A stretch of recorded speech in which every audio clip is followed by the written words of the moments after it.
بسم اللہ الرحمن الرحیم۔ السلام علیکم ورحمۃ اللہ وبرکاتہ۔ قبر ڈیڈ باڈیز کو کیوں دباتی ہے؟ قبر مردوں کو کیوں اپنے اندر دباتی ہے؟ جناب نبی کریم صلی اللہ علیہ وآلہ وسلم نے ارشاد فرمایا کہ قبر کے دہانے سے کوئی بچا نہیں ہے سوائے فاطمہ بنت اسد کے۔ عرض کیا گیا، یا رسول اللہ صلی اللہ علیہ وآلہ وسلم، آپ کے صاحبزادے قاسم بھی نہیں؟ آپ صلی اللہ علیہ وآلہ وسلم نے ارشاد فرمایا، قاسم کیا، ابراہیم بھی نہیں، جو اس سے بھی چھوٹا تھا۔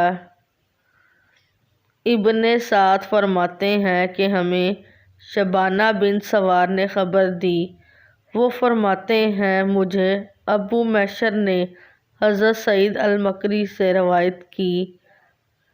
فرماتے ہیں، جب نبی کریم صلی اللہ علیہ وآلہ وسلم نے حضرت سعد بن معاذ کو دفن فرمایا تو آپ صلی اللہ علیہ وآلہ وسلم نے ارشاد فرمایا، اگر کوئی قبر کے دہانے سے نجات پا سکتا تو سعد نجات پا سکتے تھے، لیکن قبر نے انہیں دبایا کہ ان کی پسلیاں آپس میں گڈ مڈ ہو گئیں، اور یہ محض پیشاب میں بے احتیاطی کی وجہ سے ہوا۔ نبی کریم صلی اللہ علیہ وآلہ وسلم نے ارشاد فرمایا، یہ وہ شخص جس کے لیے عرش الہی حرکت میں آ گیا اور جس کے لیے آسمان کے تمام دروازے کھول دیے گئے اور 70,000 فرشتوں نے جس کی گواہی دی، اسے بھی ذرا بھیجا گیا اور پھر فوراً ان کی قبر کشادہ کر دی گئی، اور وہ حضرت سعد بن معاذ کی شخصیت تھی۔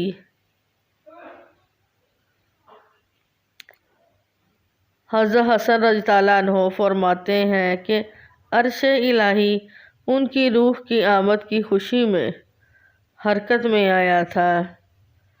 حضرت عائشہ رضی اللہ عنہا نے بارگاہ رسالت میں عرض کیا،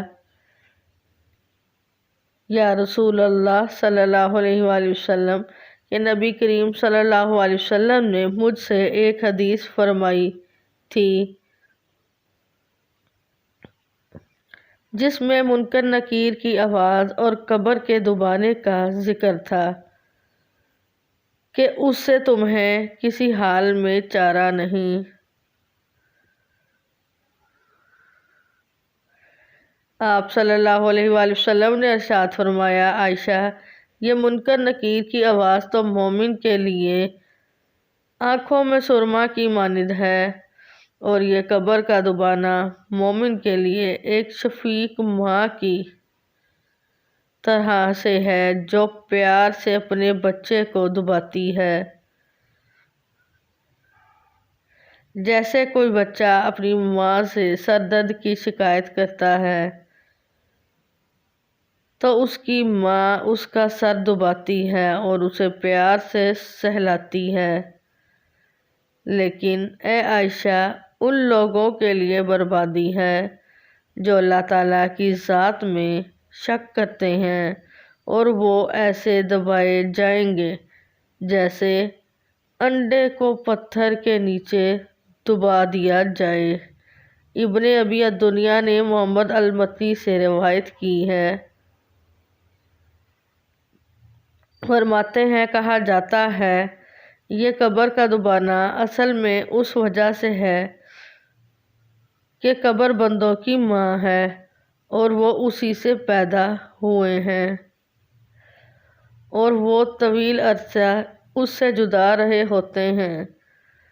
تو جس طرح سے کوئی ماں بچہ کے پاس آنے پر اسے گلے سے لگا کر دباتی ہے، اسی طرح قبر بھی ماں ہونے کے ناطے سے اس طرح کرتی ہے، لیکن اگر بندہ فرما بردار ہوتا ہے تو اسے پیار سے دباتی ہے، اور اگر بندہ نافرمان ہوتا ہے تو اسے غصے سے سختی کے ساتھ دباتی ہے کہ اس کی ہڈی پسلی ایک ہو جاتی ہے۔ امام طبرانی نے حضرت انس رضی اللہ عنہ سے روایت کی ہے، فرماتے ہیں نبی کریم صلی اللہ علیہ وآلہ وسلم کی صاحبزادی حضرت زینب رضی اللہ عنہا کی وفات ہوئی تو ہم نبی کریم صلی اللہ علیہ وآلہ وسلم کے ہمراہ نکلے، تو ہم نے نبی کریم صلی اللہ علیہ وآلہ وسلم کو شدید غم میں مبتلا دیکھا۔ تھوڑی دیر نبی کریم صلی اللہ علیہ وآلہ وسلم قبر کے پاس بیٹھے اور آسمان کی طرف ملاحظہ فرماتے رہے۔ پھر آپ صلی اللہ علیہ وسلم قبر میں اترے۔ میں نے دیکھا کہ آپ بہت زیادہ غمگین تھے۔ پھر آپ قبر سے باہر تشریف لائے تو آپ صلی اللہ علیہ وآلہ وسلم مسرور تھے اور تبسم فرما رہے تھے۔ ہم نے آپ صلی اللہ علیہ وآلہ وسلم سے اس کی وجہ دریافت کی تو نبی کریم صلی اللہ علیہ وآلہ وسلم ارشاد فرمانے لگے، مجھے قبر کی تنگی اور مشکل کی فکر ہو رہی تھی اور زینب کی کمزوری کا خیال آ رہا تھا، بس یہ بات مجھ پر ناگوار گزر رہی تھی۔ تو میں نے اللہ تعالیٰ سے دعا کی کہ اس کے لیے آسانی فرما دے، تو اللہ تعالیٰ نے میری دعا قبول فرما لی، لیکن قبر نے تھوڑا سا دبایا، جس کی آواز مشرق و مغرب والوں نے سنی، لیکن جنس و انس نہیں سن سکے۔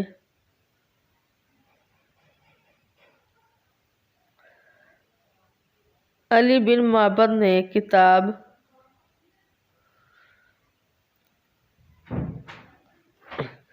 میں حضرت ابراہیم لغوانی کے واسطے سے ایک شخص سے روایت بیان فرمائی کہ وہ فرماتے ہیں کہ میں حضرت عائشہ رضی اللہ عنہ کے پاس موجود تھا کہ ایک چھوٹے بچے کا جنازہ گزرا،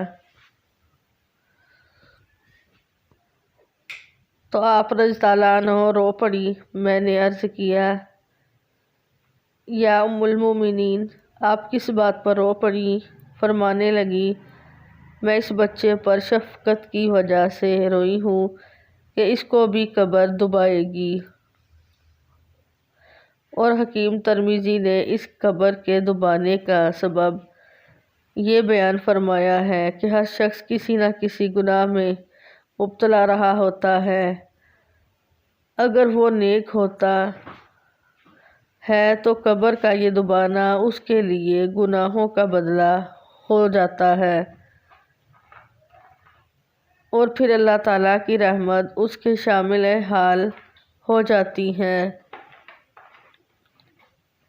اور اسی لیے حضرت سعد بن بشاف کی کوتاہی کی وجہ سے قبر نے دبایا تھا، لیکن انبیاء کرام جو اللہ تعالیٰ کے خاص دوست ہوتے ہیں اور گناہوں سے پاک ہوتے ہیں، ہمارے علم میں نہیں ہے کہ انہیں بھی قبر کا دبانا پیش آتا ہے، کیونکہ معصوم لوگوں کا حساب کتاب نہیں ہوتا۔ کسی حدیث میں ان کو عذاب ہونا ثابت نہیں ہے۔ ابو القاسم السعدی نے کتاب الروح میں فرمایا ہے کہ قبر کی سختی سے نہ کوئی صالح بچا ہے نہ کوئی طالح۔ ہاں، مسلم اور کافر میں فرق ہے کہ کافر کو قبر ہمیشہ دباتی رہے گی، اور مومن کے لیے یہ حالت وقتی ہے، پھر اس کے فوراً بعد قبر کشادہ ہو جاتی ہے۔